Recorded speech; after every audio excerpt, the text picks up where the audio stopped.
사랑하는 아가비박의 성도 여러분 안녕하십니까? 이 시간 여러분과 경건의 시간 교제를 나누도록 하겠습니다. 오늘 우리가 나누게 될 하나님의 말씀은 예레미야서 29장 15절에서 23절까지 있는 말씀 내용입니다. 오늘 말씀 내용 15절은 이렇게 기록하고 있죠. 모든 백성 곧 너희와 함께 포로 되어 가지 아니한 너희 형제에게 여호와께서 이와 같이 말씀하셨느니라. 즉 포로로 바벨론으로 가지 않고 이스라엘 가운데, 유다 가운데 남아있던 사람들을 오늘 말씀 이야기를 하고 있죠. 그들이 받게 될 심판을 오늘 말씀은 이야기하고 있습니다. 17절의 내용은 이렇게 기록합니다. 만군의 여호와께서 이와 같이 말씀하시되 보라 내가 칼과 기근과 전염병을 그들에게 보내어 그들에게 상하여 먹을 수 없는 몹쓸 무화과 같게 하겠고 라고 말씀을 기록하죠.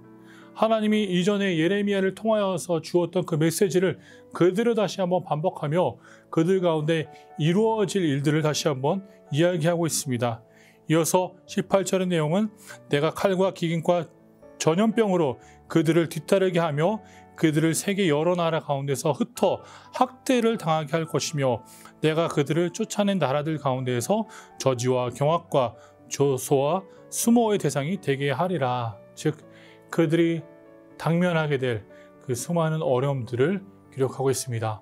이 수많은 어려움들은 그들에게 왜 나타났습니까? 그것은 바로 19절의 내용이 있죠. 여호와의 말씀이니라 너희들이 내 말을 듣지 않았기 때문이니라. 하나님의 말씀을 듣지 않았기 때문에 그들에게 이러한 결과가 주어진다라고 말씀을 기록하죠. 내가 내 종 선지자들을 너희들에게 꾸준히 보냈으나 한 번 보낸 게 아니죠. 꾸준히 하나님은 하나님의 메시지를 그들에게 전달하기 위해서 선지자들을 보냈다는 것입니다. 너희는 그들의 말을 듣지 않았느니라. 여호와의 말씀이니라. 내가 꾸준히 너희를 위하여서 말씀을 전달하였고 너희들이 그러나 그 말씀을 듣지 않고 그 말씀에 반역하였다라는 것을 다시 한번 우리에게 증명해 주고 있습니다. 사랑하는 아가비박의 성도 여러분, 우리가 살아야 할 길은 바로 순종의 길입니다.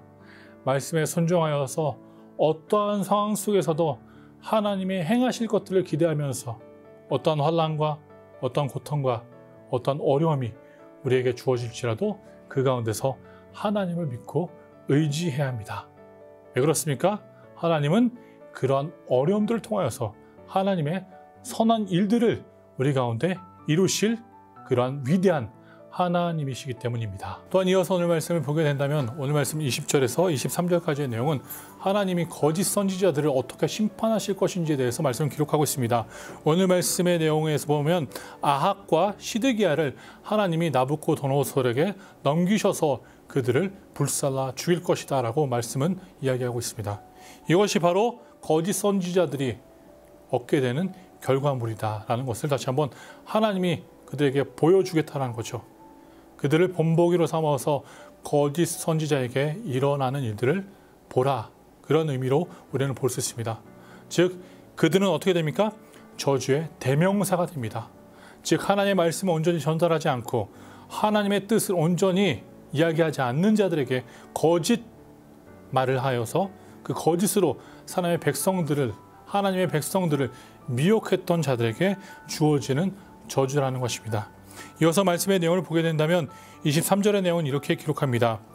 이는 그들이 이스라엘 중에서 어리석게 행하여 그 이웃의 아내와 간음하며 내가 그들에게 명령하지 아니한 거짓을 내 이름으로 말함이라. 하나님이 지시하지 아니한 것들을 그들은 하나님의 이름이라고 하면서 이야기했다라는 것입니다. 나는 알고 있는 자로서 증인이니라 여호와의 말씀이니라 하시니라. 거짓 증인으로서 섰던 자들의 가운데 일어나는 최후의 모습을 오늘 말씀은 기록하고 있습니다. 사랑하는 아가비박의 성도 여러분, 우리는 이러한 거짓 가운데 거하는 존재들이 아닌 하나님의 진리를 붙잡고 그 진리 가운데 거하는 백성들이 되어야 합니다. 우리 교회 모든 성도님들이 하나님의 선한 청지기로서 선한 일들을 이루며 하나님께 영광 돌리는 그날이 더욱더 우리 가운데 충만하기를 간절히 소원합니다. 다시 한번 우리 담임 목사님 위해서 기도를 부탁드립니다. 우리 담임 목사님이 모든 질병으로부터 자유하실 수 있도록 건강하실 수 있도록 우리 성도님들이 꼭 기도해 주십시오. 오늘도 주님의 축복과 은총이 가득한 하루가 되시기를 간절히 소원합니다.